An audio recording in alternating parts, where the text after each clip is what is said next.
The days leading up to Donald J. Trump's second inauguration were a whirlwind of rallies, private gatherings, and political maneuvering.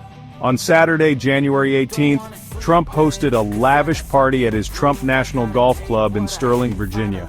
Fireworks lit up the sky as supporters celebrated his return to power.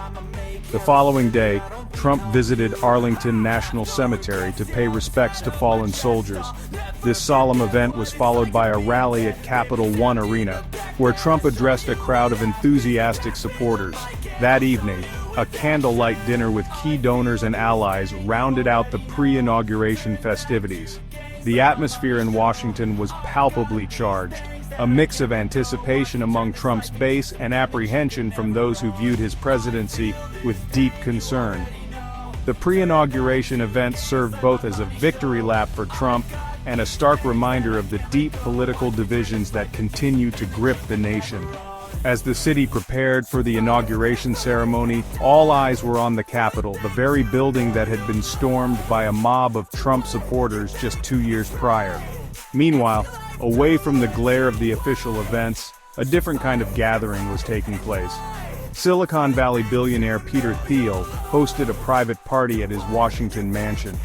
Attendees included a who's who of tech leaders and political figures: Mark Zuckerberg, Miriam Adelson, J.D. Vance, Donald Trump Jr., and Sam Altman. The event underscored the growing ties between segments of the tech industry and the incoming Trump administration, a development that raised concerns about the influence of big tech on policy decisions. As the weekend progressed, a sense of unease settled over the city. Security was tightened around the National Mall and other key locations. Protests began to materialize, with thousands gathering to voice their opposition to Trump's policies. The People's March, a large-scale demonstration planned for Inauguration Day, promised to bring even larger crowds to the streets. The stage was set for a highly contentious inauguration, one that would reflect the deep divisions within American society. Monday, January 20th, 2025, dawned cold and clear in Washington, D.C. The crowds, smaller than those present at Trump's first inauguration, braved the frigid temperatures to witness the swearing-in ceremony. Security was tight, a visible reminder of the January 6th attack on the Capitol. The ceremony itself, initially planned for the traditional outdoor setting on the Capitol steps, was moved indoors to the Capitol Rotunda due to the extreme cold. Notable figures from both sides of the aisle were present, including former Presidents Barack Obama, George W. Bush, and Bill Clinton. Former Vice President Mike Pence also attended, his presence a stark contrast to his absence at Trump's farewell address 2 years prior. Business titans like Elon Musk, Mark Zuckerberg, Jeff Bezos, Tim Cook, and Shou Chew were also in attendance, highlighting the close ties between the Trump administration and the corporate world. However, some absences spoke volumes. Former First Lady Michelle Obama was notably absent, as were several House Democrats. Former Speaker Nancy Pelosi, recovering from surgery, sent a message of congratulations, but did not attend. The ceremony itself was a mix of traditional pomp and Trumpian flourishes. Carrie Underwood delivered a stirring rendition of America the Beautiful, while Victor Willis and the Village People provided a more unconventional musical interlude. Trump's inaugural address, delivered in his signature bombastic style, focused on his accomplishments during his first term and his vision for the future.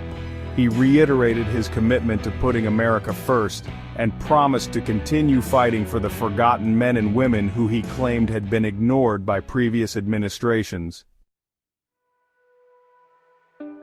As Trump delivered his address, a different scene was unfolding on the streets of Washington. Thousands of protesters, many having traveled from across the country, gathered to express their opposition to the newly inaugurated president. The People's March, a coalition of activist groups, labor unions, and concerned citizens, drew a diverse crowd united by their concerns over Trump's policies. The protesters' concerns were wide-ranging. Some carried signs denouncing Trump's rhetoric on immigration, his handling of the COVID-19 pandemic, and his environmental policies. Others expressed fears about the erosion of democratic norms and the rise of white nationalism. The atmosphere was tense but largely peaceful, with a heavy police presence monitoring the demonstrations.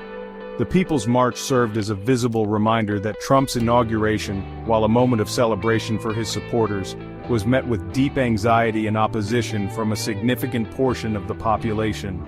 The protests underscored the deep divisions that continue to define American politics and society. Section 4. The business of being back post-inauguration activities. With the inauguration ceremony concluded, Trump quickly turned his attention to the business of governing. He participated in the traditional Oval Office signing of executive orders, signaling his priorities for his second term. Among the orders signed were measures aimed at rolling back regulations enacted during the previous administration, particularly in the areas of environmental protection and energy production. That evening, the celebratory mood continued with a series of inaugural balls held at various locations throughout the city. 3 official balls, the Commander-in-Chief Ball, Liberty Ball, and Starlight Ball, drew a mix of politicians, celebrities, and wealthy donors.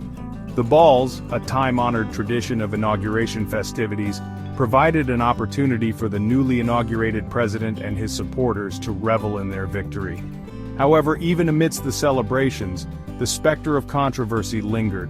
Trump's decision to launch his own cryptocurrency token, featuring his likeness and bearing his name, drew sharp criticism from ethics experts who questioned the propriety of a sitting president profiting from his image. The move, seen by many as a blatant attempt to capitalize on his position for personal gain, further fueled accusations of corruption and self-dealing. Section 5. Lingering questions and new controversies. As the inaugural festivities drew to a close, questions lingered about the direction of Trump's second term. The deep divisions within American society, evident in the protests that had accompanied his inauguration, showed no signs of abating. Trump's early actions, including the signing of a slew of executive orders reversing policies of the previous administration, suggested a determination to pursue an even more aggressively conservative agenda. Adding to the sense of uncertainty was Trump's surprise meeting with New York City Mayor Eric Adams. The meeting, which took place at Trump's Mar-a-Lago resort in Florida, fueled speculation about a possible pardon for Adams, who was facing federal corruption charges. The meeting, coming just days after Trump's inauguration, raised concerns about potential quid pro quo arrangements and the abuse of presidential power. As Trump settles into his second term, the nation watches with a mixture of anticipation and trepidation. The coming years will reveal whether he will govern as a unifier or further stoke the flames of division that have come to define American politics.